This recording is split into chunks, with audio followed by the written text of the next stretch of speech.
A Bíblia Nossa de Cada Dia está começando agora e você é muito bem-vindo para nós meditarmos em mais um capítulo da Palavra do Senhor.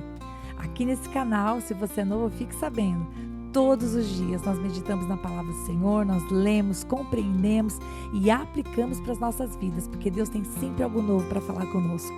Vamos começar?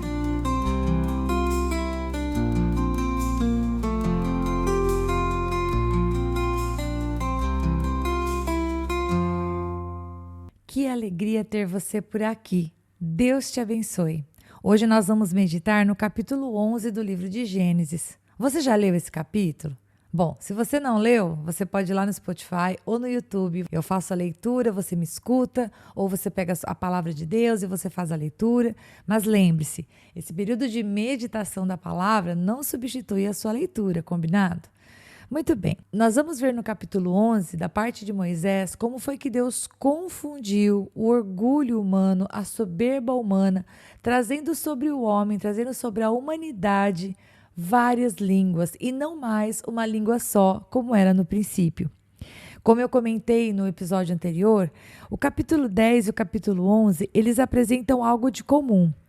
Ambos estão falando sobre as nações. E o capítulo 10, inclusive, traz para nós algumas informações que são posteriores ao capítulo 11. Porque, por exemplo, se você vai no capítulo 10, você vê lá em Gênesis 10, versículo 5, versículo 20, versículo 31, que lá vai dizer que cada povo se organizou de acordo com a sua língua, segundo as suas famílias, as suas nações.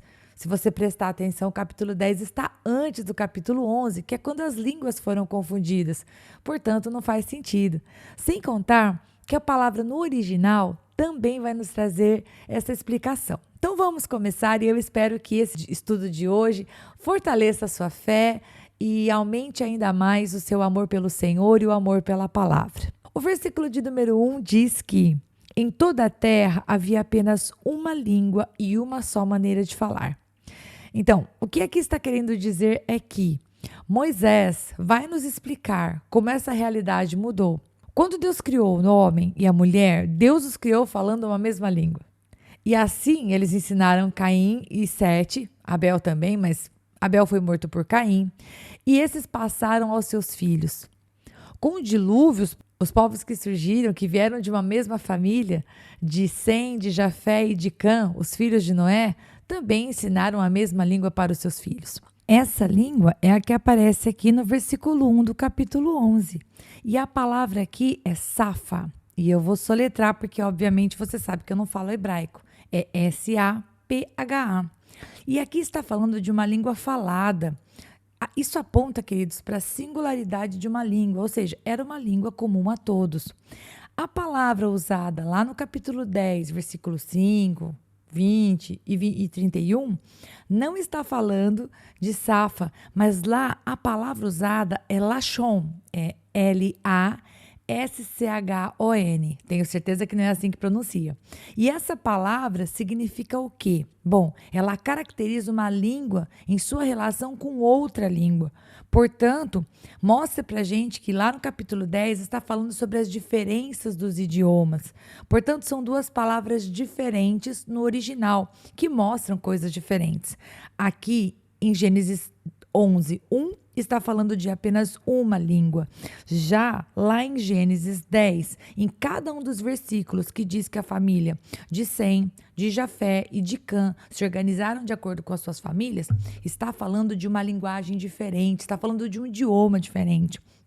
Então, nós sabemos que depois dessa confusão que aconteceu aqui em Babel, os povos se separaram.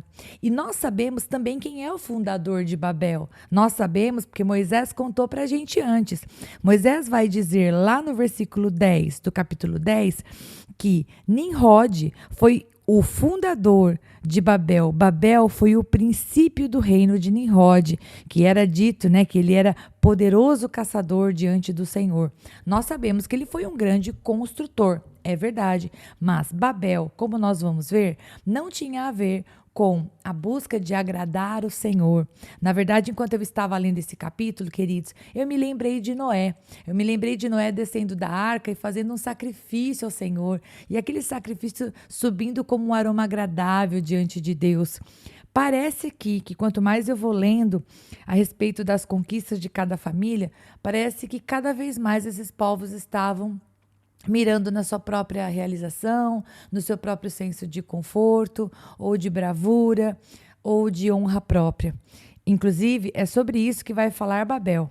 Bom, no versículo 2 diz que os homens partiram do Oriente. Nós aqui, pelo contexto do versículo 2, não sabemos quem são esses homens, mas, levando em consideração o capítulo 10, achamos que tem a ver com os filhos de Cã, principalmente na linhagem de Nimrod.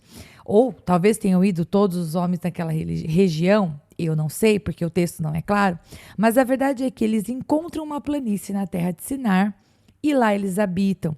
Lembre-se que Deus tinha falado para eles se multiplicarem, para eles possuírem a terra. A intenção do Senhor é que eles não ficassem plantados num único lugar. Eles realmente povoassem, desbravassem a terra e reconstruíssem. Deus queria que eles prosperassem. Afinal de contas, Deus os abençoou. Deus não os amaldiçoou. Lembrem-se disso. Mas no versículo 3... Moisés vai contar para a gente que eles disseram uns aos outros: venham, vamos fazer tijolos e queimá-los bem. Olha, eles tinham decidido fazer uma construção, pessoal. E eles disseram: esses tijolos vão nos servir de pedra e o betume de argamassa. Até aí, tudo bem, uma construção. Há algum problema em construir? De maneira alguma. Mas o versículo 4 vai falar que na mente deles não havia apenas uma ideia, mas havia uma ambição. A ideia por trás da construção era uma. Venha comigo no versículo 4. Eles pensaram em construir uma cidade e uma torre.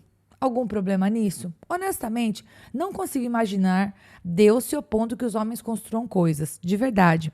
Mas o que estava no coração deles é que eles queriam chegar com esse topo da torre até os céus. E eles queriam se tornar célebres, eles queriam que o seu nome fosse celebrado, eles queriam atrair honra para eles. Eles estavam totalmente afastados do desejo, do ensejo. No coração desses homens, a construção não tinha a ver com nada para honrar a Deus, mas apenas para engrandecer o seu nome. E eles iriam, dessa maneira, impedir de serem espalhados por toda a terra.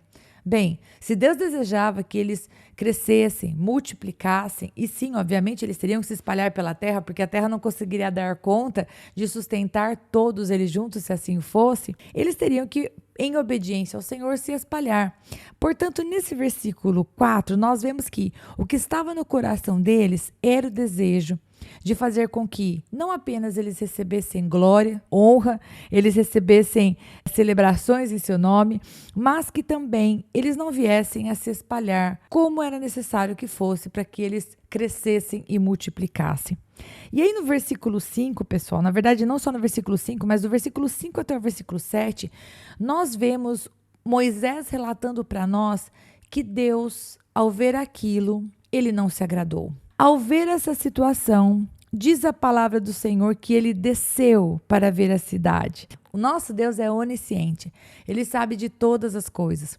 Eu sei que para mim e para você, na nossa mente limitada, isso é meio difícil de compreender. Aqueles que creem em Deus sabem que o Senhor é possível. Ele é onisciente, ele sabe de todas as coisas. A palavra do Senhor diz no Salmo 139 que a palavra ainda nem nos chegou à boca e o Senhor conhece ela toda. Portanto, sim, os nossos pensamentos estão diante de Deus. Então, quando diz aqui no versículo 5 que o Senhor desceu para ver a cidade e a torre, não significa que Deus, de repente, saiu do seu trono maravilhoso e viu a cidade, não sabia que isso estava acontecendo. Jamais. Nosso Deus nunca é pego de surpresa. Ele, sabendo o que os homens estavam fazendo, desceu. E quando ele veio até onde os homens estavam construindo, o Senhor não apenas viu, mas o Senhor disse... E qual foi a constatação do Senhor, queridos? Meditando nesse versículo 6, eu pensei em várias coisas, mas eu penso que, principalmente, eu quero comentar duas com vocês. A primeira coisa é que Deus disse: eis que o povo é um, e todos têm a mesma língua. Isto é apenas o começo. Agora não haverá restrição para tudo o que planejam fazer. A primeira coisa que eu quero falar é a respeito desse versículo 6. Quando o Senhor vê os homens falando a mesma língua, ou seja, trabalhando numa unidade completa, o Senhor diz com as suas palavras que não haveria limites para eles. E aqui eu aprendo uma coisa. Deus capacita as pessoas, Deus nos capacitou, eu e você, seres humanos normais, eu e você, para que quando nós estivermos em unidade sobre uma coisa, tudo aquilo que a gente ligar na terra vai ser ligado no céu. Quando eu e você, quando um esposo e uma esposa falam a mesma língua e decidem o mesmo propósito, eles não podem ser parados. É como diz aqui, né? Já não há mais limites, já não haverá mais restrição para tudo aquilo que eles planejarem fazer. Eu acho que isso é uma coisa legal quando é usado para bons propósitos. Imagina só, você e seu marido tomando a decisão de economizar dinheiro e poupar recursos com um fim que vocês desejam, uma viagem, uma compra, a bolsa escolar dos seus filhos, eu não sei. Imagina você e seu esposo, sua família, combinando que a partir de agora vocês vão comer saudavelmente, vocês vão deixar aos poucos alguns hábitos que são daninhos para a saúde. Imagina vocês falando a mesma língua e decidindo caminhar juntos no mesmo propósito. Imagina você e sua esposa decidindo reconstruir o casamento de vocês e batalhar contra todos esses anos difíceis que vocês viveram e que foram desgastando a aliança de vocês. Bom, quando eu olho aqui para esse versículo de número 6, eu vejo o Senhor falando que o povo é um, todos têm a mesma língua e isso é apenas o começo. Tudo aquilo que eles resolverem fazer, não haverá restrição para tudo o que planejarem. Portanto, se você e eu nós planejarmos com alguém que fala a mesma língua que a gente pode ir longe. Mas a outra coisa que eu quero comentar é o que está no versículo 7. O Senhor, e a primeira palavra que aparece aqui na língua portuguesa é venham, e venham se refere à primeira pessoa do plural, né? Venhamos nós, venham, vamos, né? Vamos descer e confundir a língua que eles falam, para que um não entenda o que o outro está dizendo. Então, como foi que o Senhor tirou o intento daquele povo que havia planejado construir algo grande, trazer honra e glória para o seu próprio nome e não se multiplicar, não crescer, não seguir adiante com o plano que Deus havia dito? Deus confundiu a sua língua. E quando o Senhor trouxe estas outras línguas, eles já não falavam a mesma língua, eles já não podiam seguir no mesmo propósito. Então, assim, o Senhor dispersou dali, é o que diz o versículo 8, da superfície de onde eles estavam, para toda a superfície da terra. E eles pararam, naquele momento, de edificar a cidade. E essa cidade ficou conhecida pelo nome de Babel. A palavra Babel significa o portal de Deus. Eu vi uma tradução que diz o portal dos deuses. Será que esses homens estavam de alguma maneira desviando o seu coração de Deus e já buscando outros deuses? Não sabemos. Será que eles tinham a intenção de realmente tornar-se grandes e chegar até o céu no sentido de dizer, olha, esse aqui vai ser o lugar de comunicação com Deus? Algo diferente do que o Senhor havia proposto? Não sabemos também, porque a Bíblia não nos diz. Mas a verdade é que Babel se tornou um lugar de confusão. E ali foi o lugar em que o Deus verdadeiro apareceu. Agora, até o versículo 9, nós falamos sobre essa confusão das línguas. O que é falado para nós a partir do versículo 10? A partir do versículo 10 até o último versículo, que é o 32, nós vemos Moisés se deter nos descendentes de Sem. E Sem, como você e eu nós vimos, é o filho mais velho. Quem é Sem? Sem é o pai dos semitas. E nós vamos ver, nesses versículos que finalizam o capítulo 11, Moisés relatar para nós cada um dos descendentes de Sem que nos levam até Abraão. Por quê? Porque a partir do capítulo 12, nós começamos a falar da descendência de Abraão. E, inclusive, eu já estou preparando um capítulo especial entre o capítulo 11 e o capítulo 12, porque nós precisamos fazer esta parada para reorganizar as ideias antes de continuar para essa segunda parte de Gênesis. Então, aqui nós vamos ver que Sem, por exemplo, viveu 500 anos, teve o filho dele chamado Arfaxade. Aliás, eu quero fazer uma observação quanto ao versículo 10, e por isso que é legal a gente ler a Bíblia com calma. Lá no versículo 10 fala assim, ó: Ele tinha 100 anos de idade quando gerou Arfaxade, 2 anos depois do dilúvio. Se foi 2 anos depois do dilúvio, nós sabemos então que Sem, quando desceu da arca, tinha em torno de 98 anos, se eu não estou errando a conta, se 100 menos 2 não for 98. Ou a gente conta aí o período da gestação, mas eu vou dizer 98 anos. Então, Sem desceu da arca quando tinha 98 anos, 2 anos depois, quando ele tinha 100 anos, ele gerou Arfaxade. Arfaxade vai gerar Salá, Salá vai gerar Éber, Éber vai gerar Peleg, Peleg vai gerar Reu, Reu vai gerar Serug, Serug vai gerar Naor, Naor vai gerar Tera, e Tera terá 3 filhos, Abrão, Naor e Harã. Nós vamos seguir com essa conversa a partir daqui, mas ainda no capítulo 11 nos é dito que Naor se casou com Milca. E quem era Milca? Milca era a sobrinha dele, filha de Harã, irmã de Ló. Ló era filho de Harã, que morreu.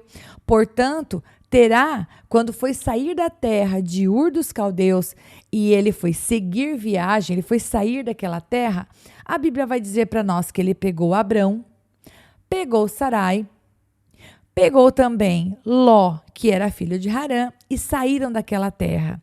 Mas até onde ele foi? Ele foi até apenas um lugar chamado Harã. E esse Harã, acredito eu, que tenha sido em homenagem ao seu filho, pai de Ló, que faleceu.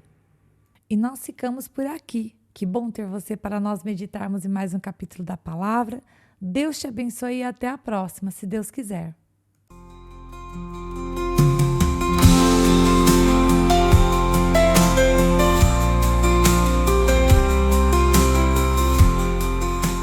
E se você ficou até agora, não vai embora não. Agora é hora de você curtir, comentar, compartilhar esta palavra, porque se ela abençoou você, ela pode abençoar outra pessoa também.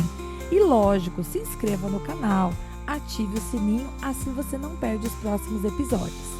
Deus te abençoe e até lá!